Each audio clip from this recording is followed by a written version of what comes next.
Hello, wrestling fans, and welcome to Step Through the Ropes, Volume 20. One of my favorite wrestlers growing up was the American Dream, Dusty Rhodes, who passed away back in the year 2015 at about 69, 70 years old. Well, throughout the mid to late 1980s, he was the booker and major success behind Jim Crockett Promotions down in the Charlotte, North Carolina area. But I understand um, and of course, he was best known for, during that time, had about a good, close to 3 year feud with the Four Horsemen, who were managed by J.J. Dillon. Well, in 1988, right after Dusty finished his program with Barry Windham for the United States Championship, he was about to start a feud with Hands of Stone Ronnie Garvin, who cost Dusty his match with Windham at the Great American Bash 1988 pay-per-view. But I believe a short time after that pay-per-view, Garvin, who was under the tutelage of the late Gary Hart, had left the promotion. I forgot why. And and from that point on, Garvin eventually appeared in the AWA, working with Greg Gagne over the television championship. And by the end of 1988, he had become a part of the World Wrestling Federation. But after Garvin had left, Dusty decided to turn the Road Warriors heel, and by having where Hawk and Animal rest their souls, attacked Dusty on television, and they unscrewed one of the spikes off their shoulder pads and seemingly messed up Dusty's eye and causing him to bleed. But at that point, there was like a no blood policy instituted by, I don't know if it was the promotion or Turner Entertainment, which of course owned TBS, which aired their flagship broadcast, World Championship Wrestling, Saturday nights at 6:05 p.m. And I think after Starrcade '88, where Dusty teamed up with Sting, failing to defeat the Road Warriors. Actually, I think it might have been a double disqualification in that match, unless I'm wrong. But they did not win the. Well, actually, they. Wait, did they? Were they? I don't know. I can't remember if that was for a tag team title or not, folks. But the point is, Dusty eventually. I think he was actually first, due to the bloody eye incident, he was removed as the booker of Jim Crockett Promotions, which also had been sold to Ted Turner by the time Starrcade '88 rolled around. And I think after the Starrcade pay-per-view, Dusty had left and he went back to Florida, and he partnered up with Steve Kern and the late Mike Graham to form like another Florida wrestling promotion, much like the late Eddie Graham had, which was successful for so many years. But in the year 1989, Vince McMahon came calling for Dusty to come up north, and Dusty was doing these vignettes where he was being a common man and doing everyday jobs like being like working with the sanitation, working with taking out the trash with sanitation workers, working as a gas attendant, selling tacos, delivering a pizza. One segment he was a plumber. He showed up as a plumber. And eventually he got to debut, I forgot the television taping, but he prevented the Big Boss Man, rest his soul, who coincidentally Dusty was the one who gave Boss Man, the late Ray Traylor, his break in the business as Big Bubba Rogers after Ray was off TV for 12 weeks in a match, losing a match to Tully Blanchard, and was brought back 12 weeks later in 1986 as Big Bubba Rogers as the bodyguard of Jim Cornette. But the point is, Dusty had debuted.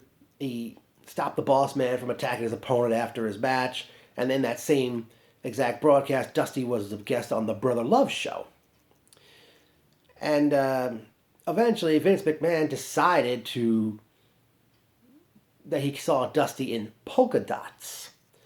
Now, many say this was a big rib on Vince's part towards Dusty, because Dusty had been the booker of Jim Crockett Promotions, as I mentioned earlier, from the mid to late '80s, and many say this was a way of Vince trying to get back at Dusty for this war that was going on throughout the '80s. But I understand many in the locker room laughed behind Dusty's back about wearing those polka dots.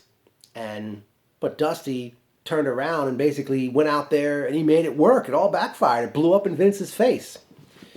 Eventually, Dusty had defeated the Honky Tonk Man at SummerSlam 1989.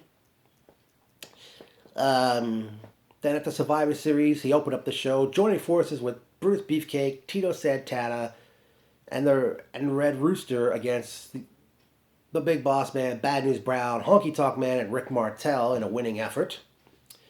Dusty had defeated the Boss Man on a Saturday night's main event, and I think by the end of 1989, the late Juanita Wright, Sapphire, who was sitting in the crowd starting in the fall of '89, had become Dusty's manager.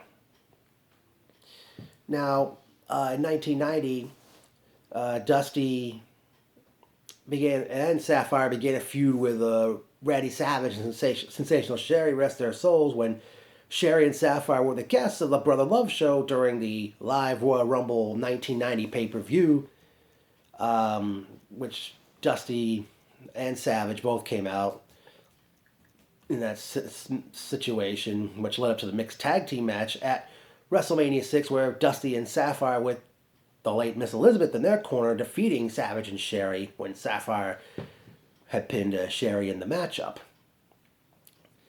They were set to face them again in singles action, because they did work throughout the spring and summer of 1990 doing mixed tags with each other. I think Elizabeth and Sapphire in Dusty's corner, while Savage and Sherry had Brother Love in their corner.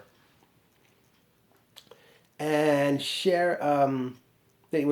was going to face Savage, while Sapphire was going to face Sherry.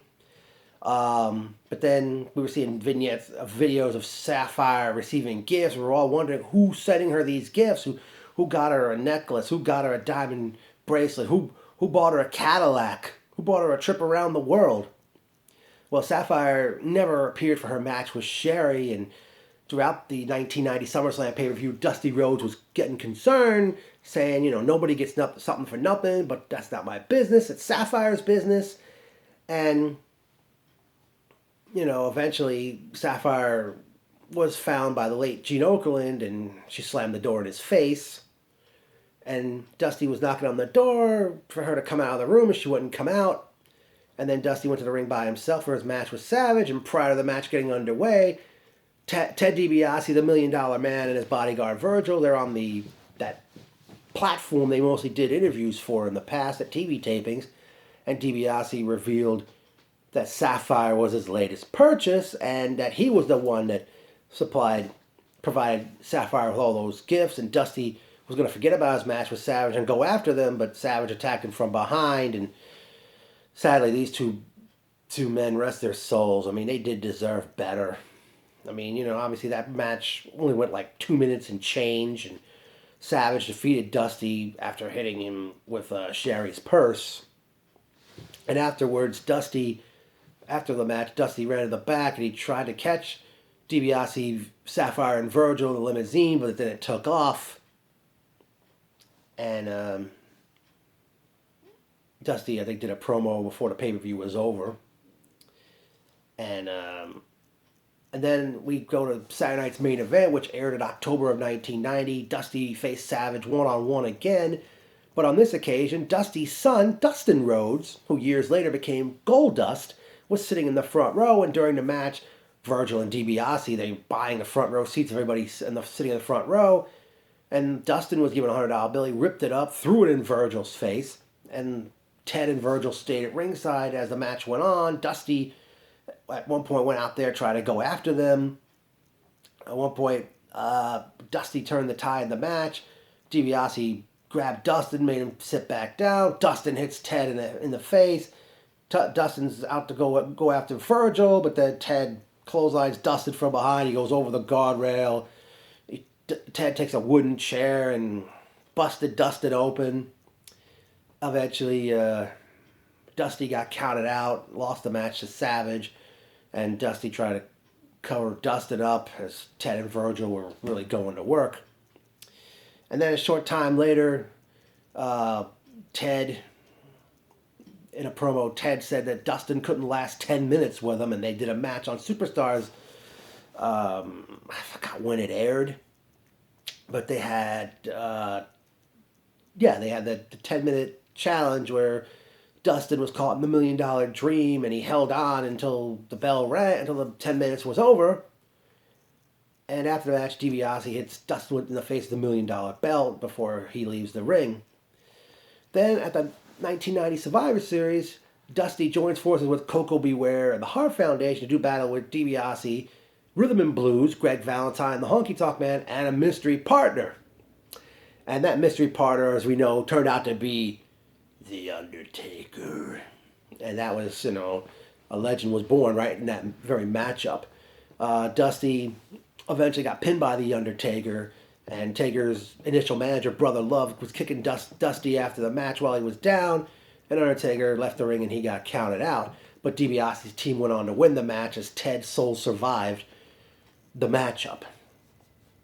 And then pretty much Dusty and Dustin started doing tag matches against Ted and Virgil, which led up to the 1991 Royal Rumble, where Dusty and Dustin faced DiBiase and Virgil.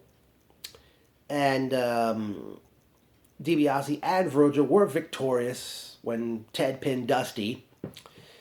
And that was the last time Dusty and Dustin were seen in the WWF together, because later that month, Dusty had gone back to what had become WCW, and he commentated the Clash of Champions 14 pay-per-view with Jim Ross. And Dustin had followed as well. Dusty, of course, had become the booker. And I think it was like maybe a month after Ole Anderson was shown the door. And, that was... But the point I'm saying here, folks, is that, Dusty in the WWF from 1989 to 1991, started off good, but I don't know what really went wrong. And maybe Dusty wanted to get out of there. I mean, Dustin did go with him. But looking back on this, I say, when I saw him in the polka dots, even at that very time, I was thinking that I couldn't believe this is the same man who feuded with the Four Horsemen for the previous, from 85 to 88. And I don't know. Then again, that's the politics and the promotions talking. Promoters, namely Vince McMahon. But let me know, what do you think of Dusty's WWF run from 1989 to 91? Was it good? Was it bad? Was it great? Was it memorable? Not so great? Let me know, folks. And I will have more Step Through the Ropes subjects for you.